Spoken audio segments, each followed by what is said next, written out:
नमस्कार, मी पंजाब डक हवामान अभ्यासक मुक्काम पोस्ट गुगळी धामणगाव तालुका शिरोळ जिल्हा परभणी. आजपासूनचा परत शेतकऱ्यासाठी अंदाज देत आहे. कारण की राज्यामध्ये आता हळदी काढणं चालू आहे, शिजवणं चालू आहे, त्याच्यानंतर कांदा देखील काढणं. सर्व शेतकऱ्यांना सतर्क म्हणून हे अंदाज देत आहे.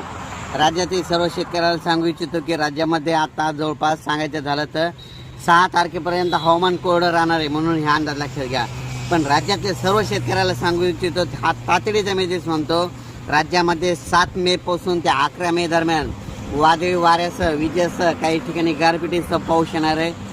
अवकाळी पाऊस पडणार आहे. रानातून पाणी बाहेर निघणार असा पाऊस येणार आहे म्हणून हा अंदाज लक्षात येतात. विभागाबाई बोलायचं झालं तर राज्यात सुरुवातीला आपण पूर्व विदर्भातून सुरुवात करू. राज्यामध्ये 7 ते 11च्या दरम्यान पूर्व विदर्भामध्ये म्हणजे खूप ठिकाणी शेतातून पाणी बाहेर निघाला असा पाऊस पडणार आहे. पडणार आहे, विजा असणार आहे, गारपीट देखील होणार आहे, वारा देखील असणार आहे म्हणून स्वतःची काळजी घ्यावी.